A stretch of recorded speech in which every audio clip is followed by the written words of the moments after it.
வணக்கம், welcome back to Kanmani cooking. இன்றைக்கி நம்ம சேனலில் சாண்ட்விச் செய்ய போகிறோம். இந்த சாண்ட்விச் பண்ணுறதுக்கு முதல்ல நம்ம வெஜிடபிள் ஸ்டஃபிங் ரெடி பண்ணிக்கணும். இந்த வெஜிடபிள் ஸ்டஃபிங்கோட சீஸ் யூஸ் பண்ணி ஒரு சாண்ட்விச்சும், இதே வெஜிடபிள் ஸ்டஃபிங்கோட எக் யூஸ் பண்ணி இன்னொரு சாண்ட்விச்சும் நம்ம செய்ய போகிறோம். ஸோ வாங்க இது எப்படி செய்கிறதுன்றதை பார்க்கலாம். சாண்ட்விச் செய்யறதுக்கு முதல்ல நம்ம ஒரு சட்னி ரெடி பண்ணிக்கலாம். அதுக்கு ஒரு மிக்சி ஜாரில் ஒரு கை அளவுக்கு மல்லித்தழை, புதினா, 2 பச்சை மிளகா, பாதி எலுமிச்சை பழத்தோட ஜூஸை சேர்த்துக்கோங்க. இது கூடவே தேவையான அளவுக்கு உப்பு, 1 டீஸ்பூன் சீரகம், 2 டேபிள் ஸ்பூனுக்கு திருவின தேங்காய் சேர்த்து கொஞ்சமாக தண்ணி ஊற்றி நல்லா பேஸ்ட்டாக அரைச்சி எடுத்துக்கோங்க. சட்னி பார்த்திங்கன்னா நல்லா திக்காகவும் நைஸாகவும் அரைஞ்சிருக்கணும். சட்னி ரெடி ஆயிடுச்சு. இப்போ சாண்ட்விச்க்கான ஸ்டஃபிங்கை ரெடி பண்ணிக்கலாம். ஒரு பேனில் கொஞ்சமாக எண்ணெய் ஊற்றிக்கோங்க. எண்ணெய் நல்லா சூடானதும் ஒரு பெரிய வெங்காயத்தை இந்த மாதிரி பொடியாக கட் பண்ணி இதில் சேர்த்து ஒரு நிமிஷத்துக்கு இதை நல்லா வதக்கிக்கோங்க. வெங்காயம் வதங்கினதும் ஒரு 2 பச்சை மிளகாவை இந்தமாரி பொடியாக கட் பண்ணி சேர்த்து அதையும் ஒரு நிமிஷத்துக்கு வதக்கிக்கோங்க.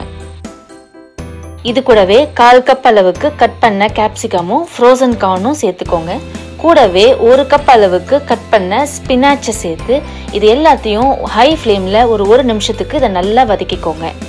இன்றைக்கி நான் ரெட் கேப்சிகம் யூஸ் பண்ணியிருக்கேன். நீங்கள் எந்த கலர் கேப்சிகம் வேணாலும் யூஸ் பண்ணலாம். வெஜிடபிள்ஸ் ரொம்ப வேக வேண்டாம், கொஞ்சம் க்ரன்ச்சியாக இருக்கணும். அதனால் லைட்டாக வதக்கினா போதும். இந்த அளவுக்கு வதங்கினதும் 2 பெரிய உருளைக்கிழங்கு நல்லா வேக வச்சு மசிச்சு இதில் சேர்த்துக்கோங்க.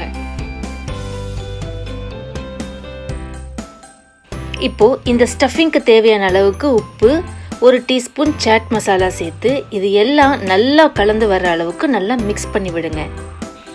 ஸ்டஃபிங் கொஞ்சம் காரமாக இருக்கணும்னு நினச்சிங்கன்னா இது கூடவே 1/2 டீஸ்பூனுக்கு மிளகாய் தூள் சேர்த்துக்கோங்க. இப்போது இந்த ஸ்டஃபிங்கை மீடியம் ஃப்ளேமில் ஒரு நிமிஷத்துக்கு நல்லா மிக்ஸ் பண்ணி தனியாக எடுத்து வச்சுக்கோங்க. ஸ்டஃபிங்கும் சட்னியும் ரெடி ஆயிடுச்சு. இப்போ நம்ம சாண்ட்விச் செய்ய ஆரம்பிக்கலாம். 2 பிரெட் ஸ்லைசஸ், ஒயிட் பிரெட் அப்படி இல்லைன்னா வீட் பிரெட் எடுத்துக்கோங்க.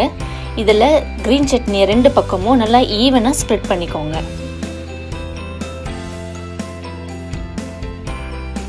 அதுக்கு மேலே நம்ம ரெடி பண்ண வெஜிடபிள் ஸ்டஃபிங்கை ஈவனாக ஸ்ப்ரெட் பண்ணிக்கோங்க.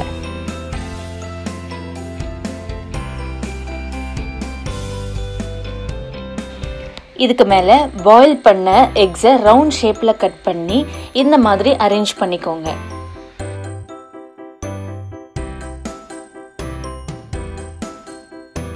இப்போ இந்த சாண்ட்விச்சை க்ளோஸ் பண்ணி மேலே பட்டர் ஸ்ப்ரெட் பண்ணிக்கோங்க. இப்போ சாண்ட்விச் டோஸ்ட் பண்ண ஆரம்பிக்கலாம். ஒரு பேனில் கொஞ்சமாக பட்டர் போட்டுக்கோங்க. இப்போ நம்ம ரெடி பண்ண சாண்ட்விச்சில் பட்டர் தடவின சைடை ஃபஸ்ட்டு டோஸ்ட் பண்ணிக்கோங்க மீடியம் ஃப்ளேமில். இதே மாதிரியே இன்னொரு சைடும் பட்டர் அப்ளை பண்ணி டோஸ்ட் பண்ணிக்கோங்க.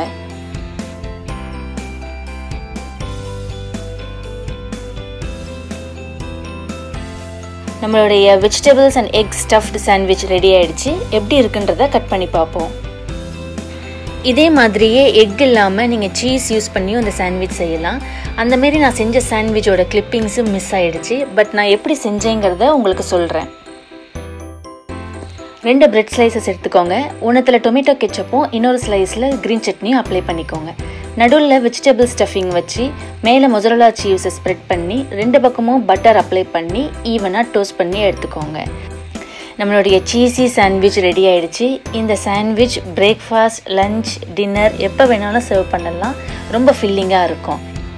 இந்த சாண்ட்விச்சை கண்டிப்பாக உங்கள் வீட்டில் ட்ரை பண்ணி பாருங்கள். எப்படி வந்துச்சுன்றதை என்கிட்ட கமெண்ட்டில் ஷேர் பண்ணுங்கள். தேங்க்ஸ் ஃபார் வாட்சிங் கண்மணி குக்கிங்.